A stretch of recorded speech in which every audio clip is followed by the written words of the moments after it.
Well, okay then. Just got kicked off by a spammer. So I'm gonna start over. And eventually I might have to just use a camera. Which means go to the library for an upload. Shout out to Tsquare. Tsquare and the coin community. Stacker. I know he's a stacker. You know, there's different kinds of stackers. I'm a prepping stacker. I never collected coins or stamps or anything like that, but I collect Morgan dollars. I stack Morgan dollars. Grade, fine. Average out my stack of Morgan dollars. If I come up with, hey, these are all fine, that's good. If I come out with, wow, these are extra fine, then that's better. If I come up with, wow, hey, these are mint state, or at least AU 58, you know, then that's fine too. This is an interesting one right here. This cost me $32 and it had, I think, yellow watercolor on it, covered with varnish. So it's not gradable because it had varnish on it, which is PCGS, against the rules, altered surface. So somebody has to take the varnish off. I took it off. I don't know if you can see. I don't know if you can see, but it does cartwheels now for $32. Good enough coin that I put it in a plastic capsule, and I've only put about, maybe, I have 100 silver dollars. I got like 4 or 5 of them in capsules. So, shout out to Tsquare, great guy I talked to in the comments. Leave him a comment. He always says thank you. He's got great table manners. He's not as sumptuous. He said, you got a channel I'm gonna go see, you know, and that's what I did with him. I said, you got a channel. You're talking to me, I'm gonna go see. So I went and looked through his videos, and there was one on, we're gonna have wind noises today. Thank you. There was one on hand-me-down silver. You know, like when grandpa, dad, whoever, hands down the silver. Or hands down the coin collection, actually. And there was a set in there of, forgot my other lighter.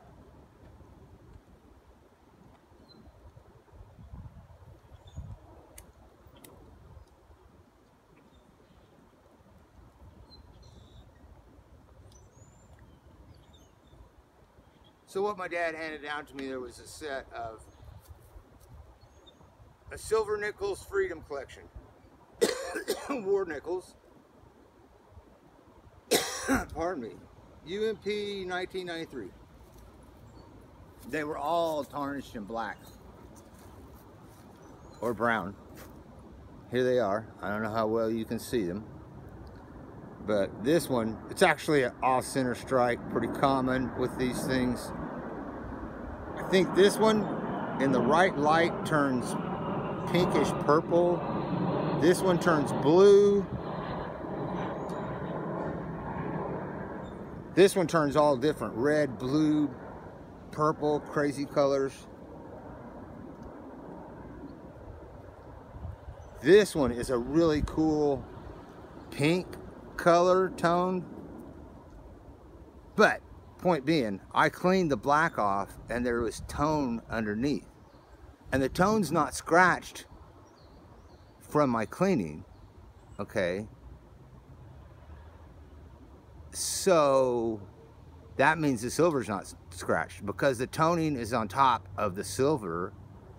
And if I don't scratch through the toning to where I can see the silver streaks, see silver, then all I'm working on is removing part of the tone. So that, look at this. Is that terrible? That's what this goes in. I'm gonna have to clean it. Some headlight cleaner. So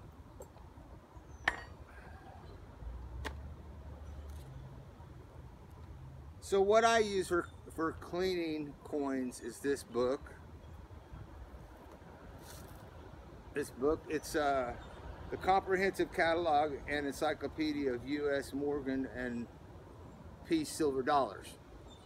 And I have videos on it, so I'm not going to go into it a lot, but I will say that this is the 1976 edition, and I have added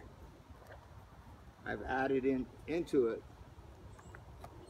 this Silver Dollar Preservation and Storage, Section 16, out of the 1998 edition. So this is the most up-to-date written information on cleaning that I've got, 1998. Now, I think cleaning has changed since then, but it's a mystery as what the rules are. Nobody will write them down. I like it when they're written down. I actually like the 76 rules. 76 rules that say that every Morgan dollar should be cleaned. None of them should look like this. That's what it says in 76. In 98, it says this one should be cleaned because it has too much tarnish to be able to see the details.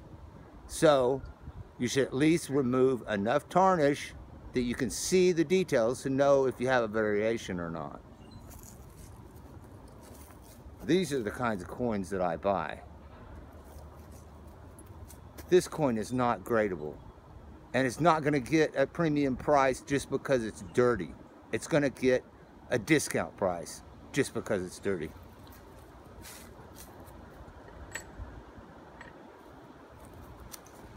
This one, not so bad. Except I don't like the dirt on her cheek. Because grading Morgan dollars, the first thing you want to look at is the cheek. And it should look just like that. Just like that. So, having said that, where are the war nickels? So I cleaned the war nickels. I put toothpaste on them, and I rubbed them in my fingers like this, a little bit, and let it set. Then I took it to the sink and rinsed it off to get all the particles off the surface, so all I would have is stain. Then I put more toothpaste on it, and I continued to rub it with my thumbs and my fingers. After I'd done that for quite a while, then I got Red Rouge jewelers,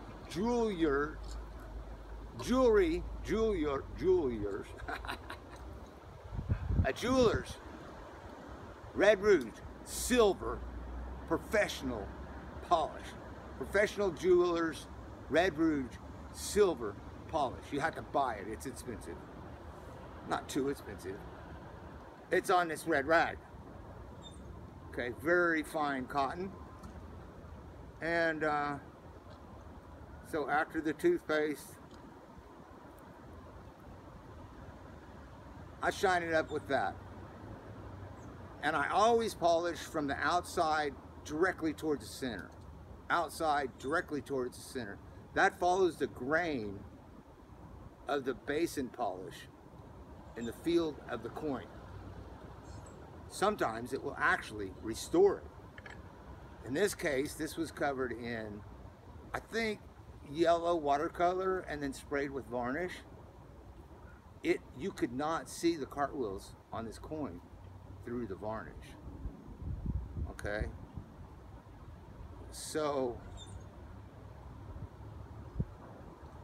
I had to get the varnish off, and I want to polish with the grain of the basoning, the field polish.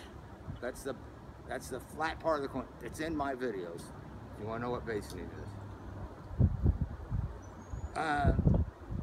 To try and, best I can, restore them. Because if they're smashed on the top, then this polish can just take off a minute layer of that smash part, restoring the orthogonal edges of the original basoning polish. So yeah, cleaning, if you got a bunch of junk coins to clean, 100 of them, crappy old coins, and you want to learn how to clean coins, that's what you want. Get 100 crappy coins and go to town. And then on number 101, you'll be able to clean a halfway decent coin. Right? Okay, that's where that is. So, yeah, outside I don't know that it shows up that well, but I love the way the toning turned out on these nickels. And I'm giving this, I was going to trade this in on some silver because I don't like these stupid nickels. But it's so pretty now, I'm going to clean up its plastic container and give it to Ray Ray. You know who Ray Ray is because you went and watched one of my videos. I appreciate that at least you went and watched one of my videos to know, you know, kind of who I am. Odds and ends you get from hand-me-down from Dad. Oh, it's going to be so windy. Look at this. This is a, what is this? This is Soviet Union. These are the last set of Soviet Union coins. They're freaking proof. They are perfect, and the container's perfect. So Dad handed me down a few of those, and I busted one of them open and dumped it in my coin box because it looks good out of the container. Here's the Russian coins that replaced the Soviet Union coins. Sure, you've seen these collections. But yeah, I got a bunch of them. Those school books. Just stuff that Dad handed me down. Here is there goes a school bus. Whoop, there goes a certificate of authenticity. This was it's a Washington Mint half-pound gold-coated 24 karat gold covered half-pound 999 silver round. So Dad had 5 of these. My 2 brothers have 1. I have 1. My son has 1, and my daughter has 1. Spread it around. Spread the silver around so when they come to steal your silver, it's not all in one place. Tarnish. You want to know what real silver turn? Yes. Yes, see my Tsquare? See my Tsquare? My dad, architect, so we have silver in the house. Back in the day, everybody had, oh, George, it's an emergency. I think we're going to have to sell the silver. You know, they had silver like this. Silver, this is like 95% silver.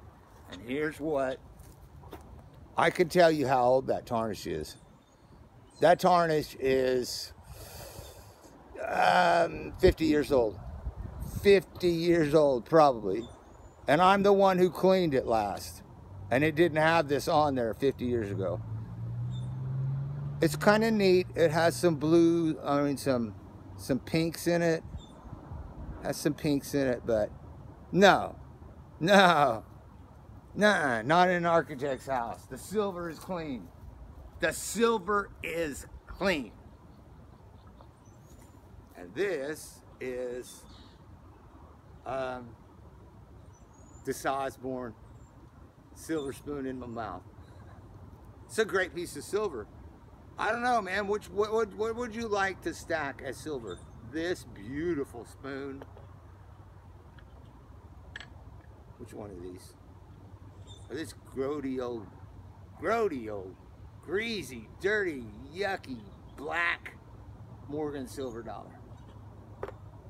Oh, and yes, I do have a fairly decent loop with a light on it. A jeweler's. It's not a coin dealer's loop. It's a jeweler's. So I don't know, but I can examine with this little one. I can actually examine what condition the basin polish is in. So I want to say again, super shout. Oh, did I talk about the Red Rouge? Red Rouge jeweler's polish, yeah, on a rag to finish it up. Always polish towards the center of the coin and try and stay off the face. And then when you're doing the face, just make small movements and keep moving it around so you don't get it intense in one place. And that's what I think. So I'm gonna go clean this spoon up and give it the Ray. Did I talk about this book? The Comprehensive Catalog of Morgan Silver Dollars, 1976, with also the 1998 version of How to Clean a Coin, 76 version, 98 version. If anybody's got a more up-to-date book on cleaning coins, let me know what it is. And thank you, Tim, Coin Help You, for sending me to this book. I like Tim, you guys. Coin Guy's my favorite guy. Here, let's talk about Coin Neighborhood, and if some spam call kicks me off, oh well. Yeah, Coin Guy's my favorite coin shop guy. Rich, I think Rich is spectacular. I'm not sure. Rich is my second favorite. And then Tim. No. Yeah, then Tim, which, yeah, too much politics. And then Daniel. And Daniel's too much sales and not enough objectivity. He's subjective. I bet you Tim got the shot.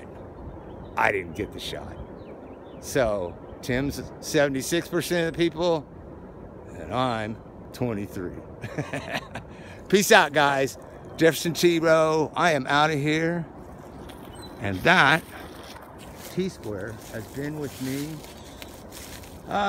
through many architects' office. It's 2 years at Oklahoma State Tech.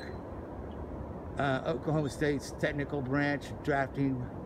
It's been in chemical plants. It's been in surveyors' offices. It's been in, what else have I done? Mechanical designers, engineering. It's been in manufacturing, design, engineering. I had it because every architect needs one like that. Not a parallel bar. I've got a Hamilton and you know, with a parallel bar. But you need one of these if you're going to do perspectives for the architects. And boy, I don't need no computer to do perspective. Actually, I did AutoCAD for, I don't know, 20 or 30 years or whatever. And I can work in any of the CADs. I don't care. Drawing board, Tsquare, CAD CAM, CATIA, AutoCAD, architecture, engineering, technical design. Peace out. Jefferson Tobacco Road. Yeah, baby, that's right. I'll check you later. Tsquare. Great talking to you, man. Great guy. Super shout out. Bye-bye.